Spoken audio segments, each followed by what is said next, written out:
Tudo bom, galera do país? Nós vamos falar hoje sobre o Brasil da cana-de-açúcar, um dos assuntos mais importantes do período colonial. Vamos lá, galera.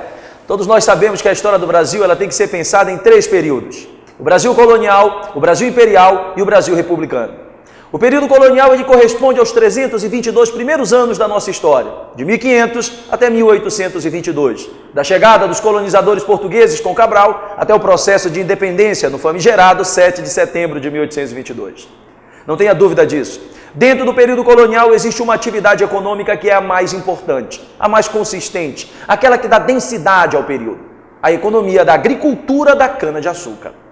A gente pode pensar a cana-de-açúcar como a segunda grande atividade econômica da história do país, já que a primeira foi o extrativismo do pau-brasil. Mas sem sombra de dúvida, ela foi a primeira rentável.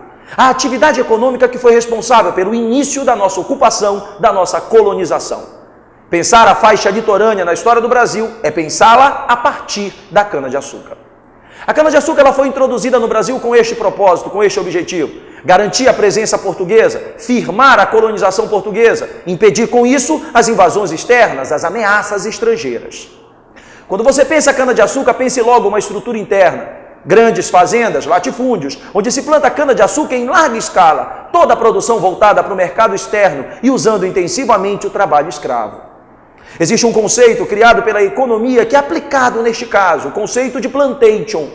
O mesmo conceito que predomina na América Latina, ou melhor, em grande parte da América Latina, do sul dos Estados Unidos até o Brasil. É verdade também, é importante salientar, que entre as grandes fazendas do açúcar existiam pequenas e médias propriedades, que plantavam de tudo um pouco para abastecer o mercado interno, usando geralmente o trabalho da própria família. Portugueses pobres que vinham para cá para se aventurar, para tentar a vida. Portanto, quando você pensar a estrutura interna da cana-de-açúcar, pense a base, o plantation, mas gravitando entre as grandes fazendas, pequenas e médias fazendas que plantavam de tudo um pouco para garantir a sustentação dessa estrutura interna. Do ponto de vista externo, o Brasil está subordinado ao Pacto Colonial. E se nós estamos subordinados ao Pacto Colonial, todo o açúcar que saía do Brasil ia direto para Portugal. O mais interessante é que os portugueses não agregavam valor algum a este açúcar. Todo o açúcar que chegava do Brasil, Portugal repassava para um terceiro país nessa história. Quem consumia, quem comprava grande parte da produção do açúcar que vinha do Brasil? A Holanda. Eram eles, os holandeses, que compravam esse açúcar que Portugal vendia, oriundo do Brasil, refinavam esse açúcar e colocavam na mesa do consumidor final. Era a Holanda que agregava valor ao açúcar. E por agregar valor ao açúcar, é ela que vai com certeza aferir uma margem de lucro impressionante. A Holanda, por incrível que pareça, foi quem mais ganhou dinheiro com o açúcar aqui no Brasil. De 1530 até 1700, datas redondinhas para você organizar as coisas. De 1530 até 1700, o Brasil viveu a cana-de-açúcar. E um detalhe curioso sobre a Holanda: ela não estava só no fim dessa história, ela estava também no começo de tudo. Já que os portugueses que vinham para cá para tentar a sorte nas grandes fazendas, nas Seis Marias, eram, na maioria das vezes, nobres decadentes, que não tinham capital suficiente para iniciar esse processo produtivo, para iniciar essa empreitada. Era na Holanda que eles pegavam dinheiro emprestado. Àquela altura do campeonato, em função da tolerância religiosa, a Holanda recebia, acomodava os judeus, e foram esses judeus que criaram um sistema financeiro e bancário lá extremamente eficiente. Então, pense dessa forma: a Holanda financia, a Holanda refina. É a Holanda que empresta o dinheiro para os portugueses montarem a estrutura do açúcar. E é a Holanda que compra o açúcar bruto que vem do Brasil, refinando-o e colocando-o na mesa do consumidor final. Ora, se a gente compreende o papel da Holanda, facilmente consegue entender a decadência do açúcar no Brasil. Se a Holanda está no começo e no fim, o dia que a Holanda controlar o meio, o processo produtivo do açúcar entra em decadência. E isso vai acontecer.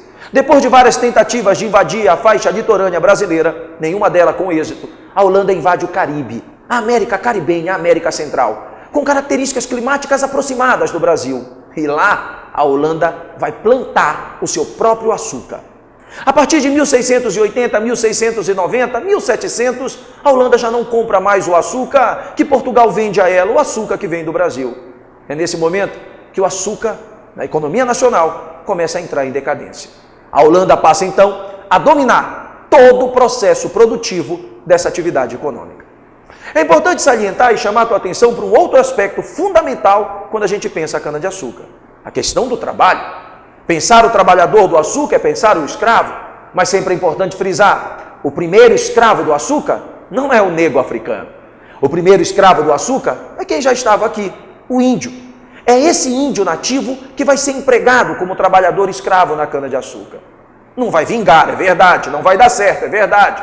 Existem explicações tradicionais para isso. O índio é indolente, o índio é preguiçoso, o índio não está acostumado com longas jornadas de trabalho. Mas definitivamente, para nós historiadores, a resposta para o uso do trabalho indígena não vingar é outra, é econômica. O índio não era rentável para Portugal. O índio é nativo, bastava capturá-lo e usá-lo. O governo português, o Estado português não lucrava com isso. Não tinha como cobrar tributos, como cobrar impostos, como aferir receita assim. É por isso que Portugal vai insistir na substituição do índio por um outro personagem exógeno, um personagem que vem de fora, um personagem do qual Portugal monopolizava o seu comércio. O negro africano, portanto, vem para cá para substituir o índio no trabalho da cana-de-açúcar como escravo, porque era mais rentável para Portugal. É verdade também que essa substituição índio-negro não é mecânica, ela não é automática, ela é progressiva. Mas a partir do momento que o negro africano, oriundo principalmente do Golfo da Guiné, da costa oeste da África subsaariana, a partir do momento que esse negro vem para cá, ele acaba se transformando no mais importante personagem, no mais importante trabalhador do Brasil colonial.